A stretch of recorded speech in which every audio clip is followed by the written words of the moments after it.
Good morning, good afternoon, and good evening, everybody. Thank you for tuning into another Supatease video. And the AWC, the Arena World Championship Series, is starting today. It's going to be starting in Europe a little few hours from now, and then North America later in the day. I'm going to be broadcasting the open bracket here on my live stream channels. So if you want to follow along with the tournament, then make sure to hit the subscribe button. It's very exciting because it's the first time we're qualifying into a major LAN event in like seemingly a decade at this point. So there are a lot of stakes on the line for it. In today's video, I wanted to talk about and discuss the specializations and their potency in a tournament 3v3 format, which specializations are likely to go the distance, which ones we might not see at all. S tier being that I think that you're going to be in the top 4 or winning the entire thing. A plus is like maybe you've got a shot if the S tier specs underperform or something like that, or you've got some cheeky combination they weren't prepared for. A is like you're probably solidly in the top 8 with these specializations, but it might be pretty tough to go the entire way through. B is like maybe top 8 if you're lucky, and then C is like I don't think we're really going to see it in the top 8 for either region. Basically at that point is the cutoff. And if you want to make sure you stay up to date with news related to World of Warcraft, educational and entertaining content, then make sure to smash that subscribe button. Your support is greatly appreciated. We're going to talk about Affliction Warlock here. It just recently got buffed. I just played it yesterday and actually did really well with it. It's performing a lot better than I had anticipated. I'm actually, like, if it was ladder, I would have bumped it up a tier compared to my conservative placement on B tier. I think it's actually doing a lot better in all content. That being said, I don't know if it's enough to jump into S or A plus or A tier just yet. Like, maybe it would be a very strong maybe. I think I could see you in the top 8, but it would be like, I don't think you're going the distance with it. So this is where, that's what the B tier is for. We might see it in the top 8. I could see like a Rogue Warlock and potentially a Void Weaver Disc Priest. That was the composition we saw actually in tournaments in AWC in the War Within. I think that combination particularly could do a lot of damage and potentially get into some top 8s. But I think the burst and tankiness of some classes that I'm going to be putting in the A plus and S tier are just going to be kind of dwarfing out its power in a tournament setting. So I do think it could get top 8, but probably not much further than that. Arcane Mage. Unfortunately, I think that Frost and Fire are just superior to you in pretty much every single category, and you're kind of just a liability if you play Arcane at the moment in a tournament setting. So I kind of think we're not going to see it at all. I'm really trying to think of any environment where you might see it, and it's like maybe against a DK, and it's a strong maybe. So this might seem pretty harsh to Arcane Mage, but I think Fire and Frost are just so good that that's the main reason we're not going to see it. You could just have no unique placement in a tournament setting. It's too easy to shut you down. And I think in like RMP mirror, there's like a 0% chance that we will see you. And against the melee cleaves, I think Frost is better. So there's just no unique case for you, I think, and no unique comp either. So I think it'll end up being on C tier. Arms Warrior, I think is like, again, it could get top 8, but it's going to be pretty tough.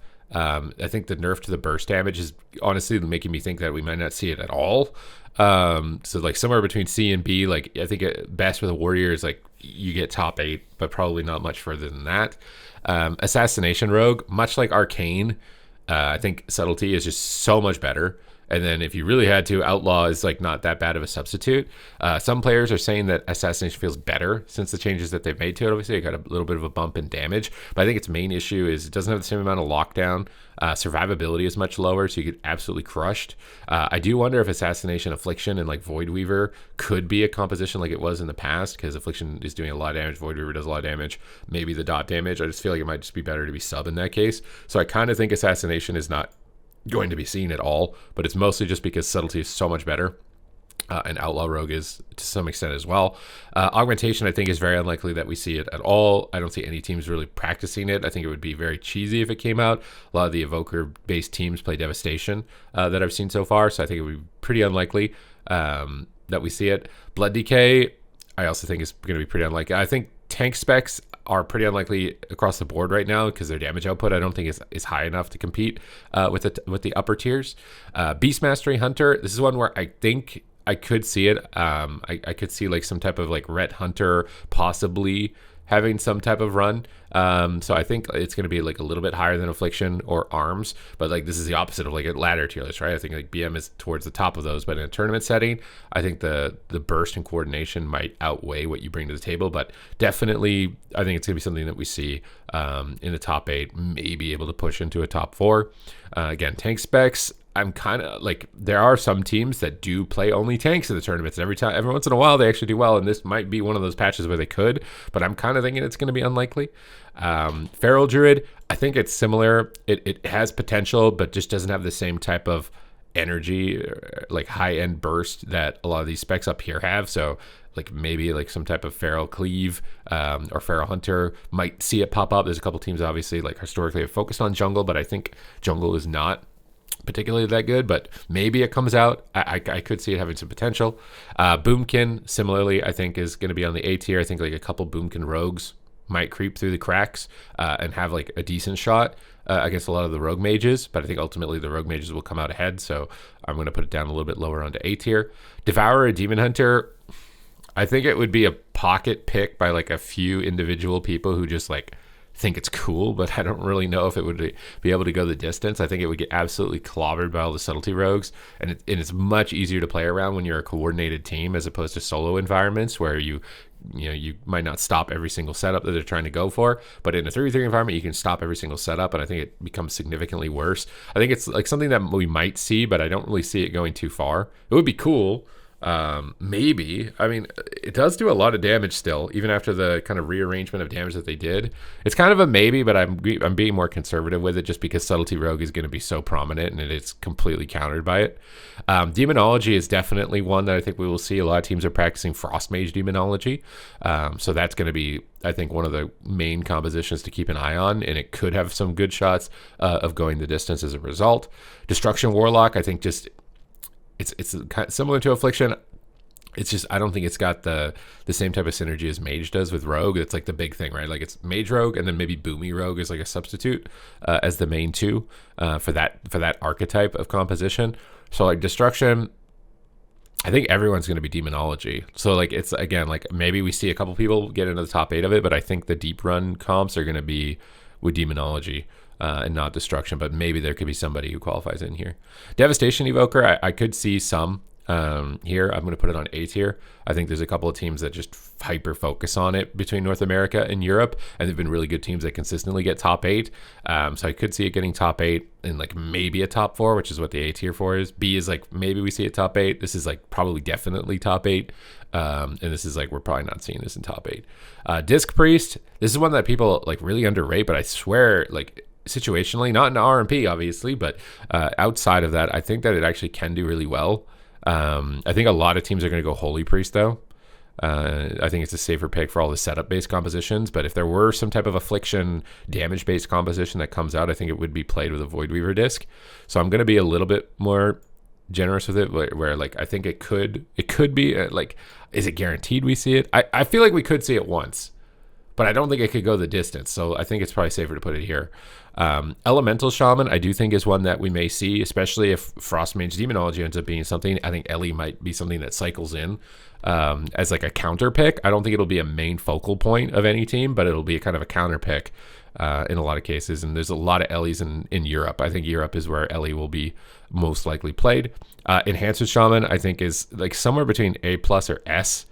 I'm going to put it on A+ for now. But I think like the Enhancement Shaman, Melee Cleaves, Enhanced Windwalker, Enhanced Sub-Rogue even to some extent with Fist Weavers is a really good combination to have at the moment.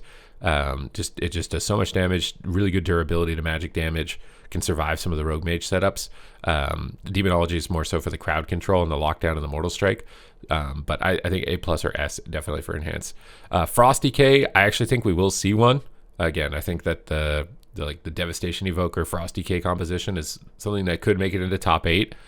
Will it go the distance there? We'll have to kind of see. I'm taking a bit more of a gamble with this one, but it's either this one or Unholy in those types of compositions, I think for sure. Fire Mage and Frost are just like auto locked up here. You can probably interchange them.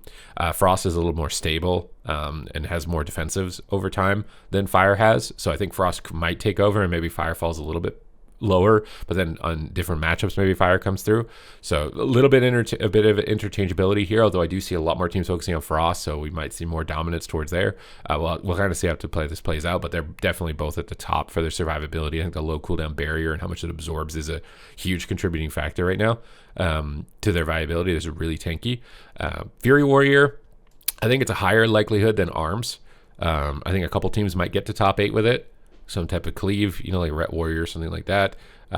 Maybe Turbo in a couple of lineups, but maybe not going to be able to go, the complete way with this one. Havoc Demon Hunter, I think we're actually more than likely going to see this one, even though it's completely countered by Subtlety Rogue, which makes me want to put it here. Maybe I should just put it here just for safety reasons. But there's a couple of teams that run some Demon Hunter cleaves that I think could put on a performance. So I'll leave it here as like some likelihood that we see it. Maybe these specs can go, a decent ride through. Holy Priest, this is where things get interesting, I think, is that I actually think Holy Priest is an S tier healer in tournament setting, mostly due to RMP. I think it's just the best healer in that matchup. It has instant CC, which is really nice, can play aggressive with the team, mass dispels for blocks, can keep momentum. Immunity is nice. I actually think it's a really good healer when it comes to that, and everybody's anticipating that to be the best comp, and I agree. So I think Holy Priest is actually an S tier healer, whereas Holy Paladin, not so much. I think it's fallen off quite a bit. I think survivability is a main issue for it, and just general throughput could be a big issue for it. Marksmanship Hunter, again, this counters the mages, but then the Subtlety Rogue just makes it impossible. So, like, I've been playing my Marksmanship Hunter, and I should probably drop it from S on my ladder tier list down to A, just because of Subtlety Rogues. Subtlety Rogues just completely shut you out with Gouge, Disarm, and just the stuns every 16 seconds. You can't actually connect the damage you need. So these guys are protected by the Rogues against this, which would own them, but the Rogue is keeping them safe. I do think we might see it still, just because it's such high damage, and like maybe it has some type of shot, but it's lower odds than I think of these specs going the full distance. Mistweaver is obviously also an S tier pick. I think these two will likely be the dominant representation of healers. This guy with the cleaves and the enhanced shamans, maybe the demos, and this guy with the RMPs. As far as wizards though, maybe there's some flexibility, right, for like the demo teams to have some different healers. Outlaw Rogue, I think if it gets played, would actually be really good. I'm going to put it on A+. Some people think it's bad, but I think if it was played, I think it would actually be good. Maybe it would struggle with the Fistweaver comps. Maybe it's, I don't know. I'm going to leave it on A+, but no one's going to play it because Subtlety is just so good, right? So it's kind of irrelevant, but I actually think it would do pretty well. Preservation, I think, is pretty low, but obviously the healer balance is a little bit closer than some of the DPS. So I think it might pop up in the top 8, but it's like very, very unlikely. I think that it'll go too far, but it might pop up. Prot Warrior, again, I kind of doubt we'll see the tanks other than maybe this guy. Prot Paladin might pop up in some type of desperation scenario, but it's a very strong might. I really want to put it on C. Resto Druid, again, this one I think we might see, but it struggles so hard with survivability in a lot of these setups with like big swaps, but I feel like we might see it in some type of demo comp, particularly. Retribution Paladin I think is a strong likelihood of being played here, and maybe potentially going the distance as well. Restoration Shaman I think is like, I mean, maybe, but I'm gonna put it on C tier. It's like a maybe, but I think Shaman is, we're probably not going to see it. It just doesn't have the same type of throughput. I think the main issue is that Mistweaver cooldowns actually feel like cooldowns, and you survive through them. Rest of Shaman cooldowns is like, they're down, but you're dead. So there's a big difference there, and I feel like they deliberately made cooldowns weaker to make the gameplay more interesting, but Mistweaver cooldowns still remain as strong as they are, which is why it's now at this point, with all the tuning they've done, why it's still so much more dominant. Shadow Priest, I think we might see it every once in a while, maybe. I think it'll be probably more in North America, but those teams have like mostly, I think a lot of teams have locked in on stuff, but like maybe we see it. It'd be somewhere between B or A. I could see it maybe having some small shot of potentially being good. It lacks finishing power. This has survived for a long time. And I think it would be like Rogue Shadow Priest or maybe Demo Shadow Priest, but a lot of the teams that were like niche into these like Shadow Priest Rogue comps are just full on Rogue Mage now, so maybe we don't see it at all. Maybe we should put it down here. I feel like these sustained dot classes that they've turned Arms Warrior into in Affliction and Shadow is probably unlikely that we see. So, but like maybe. I think the B is a maybe top 8 type of situation, but it's not going to be like a main focus point. Obviously, Subtlety Rogue, we're just jumping up there. It's going to be, this guy is like, the guy of the show is going to be Subtlety Rogue. They're just so good with the 16-second DR. It's just a go after go after go after go after go, and it's just on any damage. They can die, though. I have seen a lot of streams of people practicing this, so I don't think it's completely unbeatable, but I think it's the highest odds for the first tournament. So take that into consideration. Survival Hunter, I think people will play BM and Marksman over it. So I think it's probably safer to. It's mostly just because I think these guys are better performing, not necessarily because Survival is terrible. But again, Bic Mix might play it, but he's also been practicing a lot of BM. So kind of wait and see. It depends on how the teams approach the tournament. If they're going full on reroll meta, or if they're going to stick to their mains and see what happens. If it works, it works. They'll keep playing through. If it doesn't, then they'll switch. That's kind of what we're waiting to see. Unholy DK, I think it's much like Frost. Like maybe a chance we see a bit of it here, like Unholy and Havoc. We might see some stuff like that in the top 8, but it's probably lower odds of actually getting through to the top 4. Vengeance, I don't think we'll see at all. Windwalker Monk, I think is at least A+, if not S. Still, I want to say, I think it's still up here. I'll lead Rogue, as I think Rogue is probably the most dominant melee, but I think Windwalker is very close to the second most dominant melee when it comes to tournament format, and there's some interchangeability here, but I think Windwalker will probably be more cleave focused. Maybe there's a team that'll play Windwalker Mage, kind of depends on the rosters that they've got set up, but in my view, these are the specs that we're most likely going to see in like top 4 situations. These guys, top 8, maybe they've got a long shot. B is like high unlikelihood that they will be like hugely significant or present at all, but maybe in top 8. These guys, I think we just don't see at all at the bottom. So you can see it's actually like pretty decently balanced as far as like likelihood of representation. It all depends on this. It depends on if anybody has an answer to these guys. If there's a consistent answer to these guys, that forces them to switch to something that might be down here, and then that forces maybe something down here to switch in, then things get very interesting. So that's what everything is pivoting off of. That's what we'll find out. This is a prediction tier list for the tournament. So I will be broadcasting the open bracket here on my live channels, and we'll be able to, in real time, get the data and kind of draw it side by side. But that's my opinion of it at the moment. And so thank you guys very much for watching, and I will see you in the next one.